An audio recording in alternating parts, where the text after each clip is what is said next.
Welcome to all that's joining my channel today. I really appreciate you guys clicking on this video, and today I got a special build for you. This build is going to be using pulse nades and as many parts to survivability as possible on the Arc Titan. We're going to be able to run into Arc groups of ads and throw our pulse nades and kill a bunch of them, using Risk Runner and Reaping Wellmakers as well as Tenacity to get tons of resistance stacks. Also stacking with a fragment on our subclass to get insane survivability. Then we'll be using our melees to get our health back, which will keep our cycle going. This all comes together to have a very skillful and a very fun way to play the game. It takes a little bit of getting used to, and the cycle of abilities and everything takes a little bit to get into, but once you get it working, you're going to be an absolute menace. This build allowed us to get 12 minutes in the last GM, which doesn't sound very fast in some other GMs, but because it was with Septic's Prime and the Devil's Lair, this was a very long strike, and we really got it done fast with this build. Because of the overload nades this season, the pulse nades work absolutely perfectly to take down the champions. Because you can just spam your nades, because you'll get the ionic traces. If you stand still near an enemy, you'll keep getting those ionic traces, and you can throw a nether nade, and then those ionic traces will get back to you, and at a certain time you can have 2 or 3 grenades on a target, giving you 2 or 3 times the amount of ionic traces, basically allowing you to spam more grenades. If you get this like perfectly, it is actually like absurdly stupid with how many nades you get. Storm nades, you cannot throw this amount of nades. This is crazy for even before the storm nade nerf, and this is going to be truly superior after the changes. It meant a lot that you guys stopped by though, and I'm going to get onto this build now, and then I'll get into some gameplay from the Saber Strike. This is truly a fun build, and it adds a little skill to the game because we're not just using abilities, we're also using our weapons to incorporate with the Reaping Wellmakers, and that will allow us to have a 40% resistance on stacking with the Risk Runner and our Fragment. I really meant a lot that you guys stopped by, and I'm going to get on to the build now. Here you go, guys. Okay guys, for this build, we're going to be using pulse nades.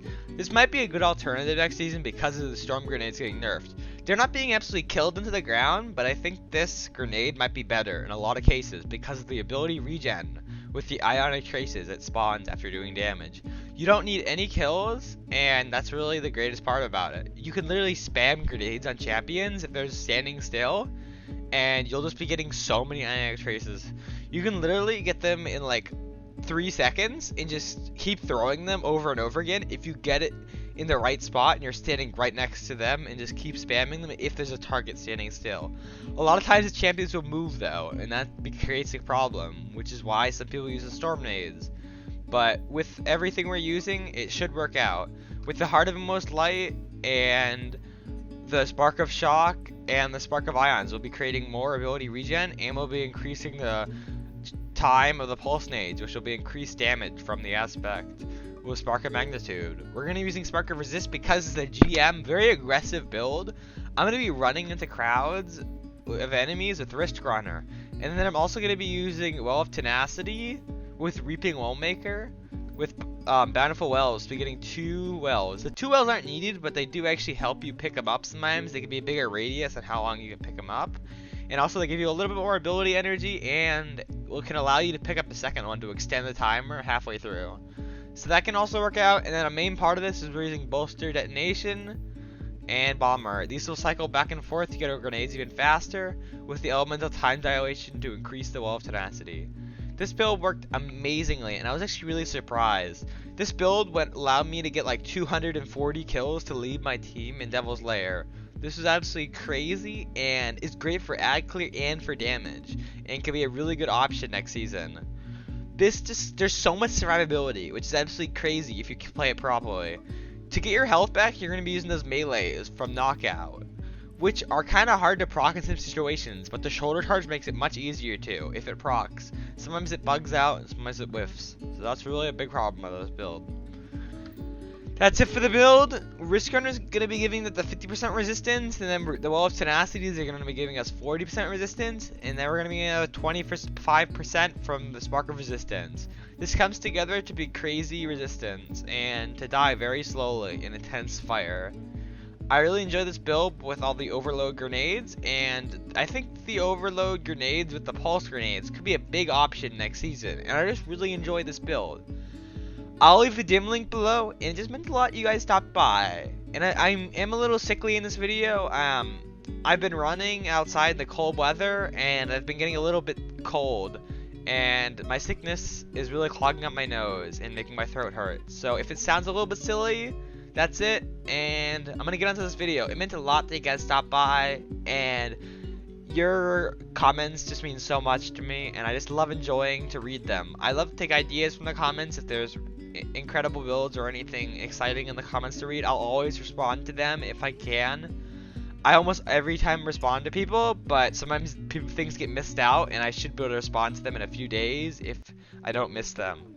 So thank you for watching, and if you guys are new, it would mean a ton if you guys subscribed. We are basically at 600. I think it's at 599 at the moment.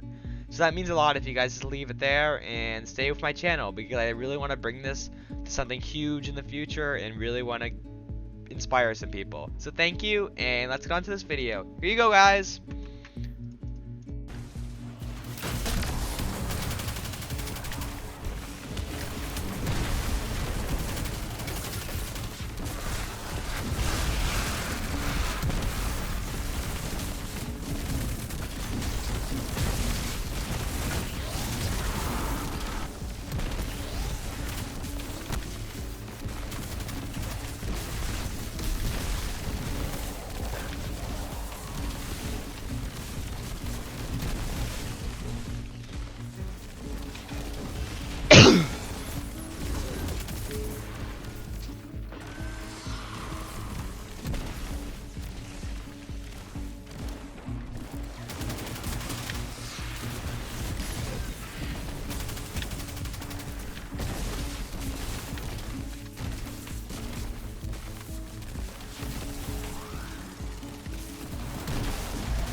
Where the hell is this wizard at? I just hear it screeching behind me.